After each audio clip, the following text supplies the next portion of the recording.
চট্টগ্রাম ফটিকছড়ি সূর্যগিরি আশ্রমত পবিত্র ঈদ উল ফিতর উপলক্ষে দরিদ্র ও অসচ্ছল পরিবারের মধ্যে ঈদ সামগ্রী বিতরণ করা হয়। মার্চের 12 তারিখ বৃহস্পতিবার আয়োজিত এই অনুষ্ঠানত প্রধান অতিথি আছেন চট্টগ্রাম 2 ফটিকছড়ি আসনের নির্বাচিত সংসদ সদস্য সরওয়ার আলমগীর ও হয় মাইজভান্ডারী গাউসিয়া হক কমিটি বাংলাদেশ সূর্যগিরি আশ্রম শাখাত অসহায় মানুষের সেবা রোল মডেল হিসেবে হাজ করে।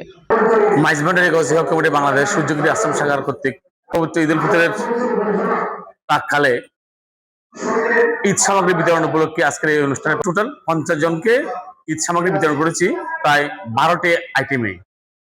সময় আমি স্মরণ করছি বিশ্বকালী সাধারণ সদস্য জিয়া কে, সেই সাথে আরো স্মরণ করছি প্রাণপ্রিয় মসজিদ হযরত শাহ সৈয়দ জিয়াউল ট্রাস্টের মাননীয় ট্রাস্টি মহোদয়, বিশ্বমানবতার উজ্জ্বল নক্ষত্র আলহাজ সৈয়দ মোহাম্মদ হাসান মাজিদ কেবলাগাবার পবিত্র রাতুল চরণে আবার কৃতজ্ঞতা এবং শ্রদ্ধাবোধ থেকে, এবং আমরা যেন অন্তিম দিন পর্যন্ত এই সেবাটা করে দিতে পারি। সূর্যগিরি আশ্রম শাখার উদ্যোগে এই দুস্থ মানবতার খেদমতে যে ঈদ উপহার সামগ্রী এবং ইফতার সামগ্রী দিয়েছেন, আমি ব্যক্তিগত পক্ষ থেকে মোবারকবাদ জানাচ্ছি। আর সূর্যগিরি আশ্রম এটা প্রশংসার দাবিদার আমি মনে করি রাখে। সূর্যগিরি আশ্রম শাখার উদ্যোগে আমরা আজকে যে ইফতার সামগ্রী বিতরণ করছি, তবে আমরা আশা করতেছি আগামীবারে যাতে আরো বৃহত্তর করে করতে পারি।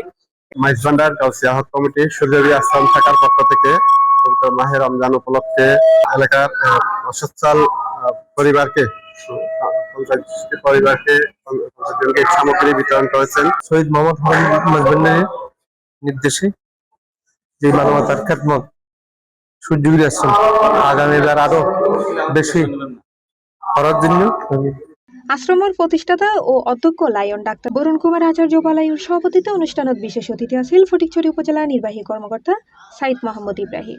অনুষ্ঠানে তার উপস্থিত আছেন সমাজকর্মী মোহাম্মদ জালালউদ্দিন চৌধুরী, অধ্যাপক NM রহমতুল্লাহ, সংগঠনের সভাপতি দিমান দাস, সাধারণ সম্পাদক কৃষ্ণ বৈদ্য, উপদেষ্টা ডক্টর তরুণ কুমার আচার্য, কেন্দ্রীয় পরিষদের সভাপতি বিপ্লব চৌধুরী কাঞ্চন, সাধারণ সম্পাদক টিটু চৌধুরী সহ সংগঠনের নেতৃবৃন্দ ও স্থানীয় গণ্যমান্য ব্যক্তিবর্গ।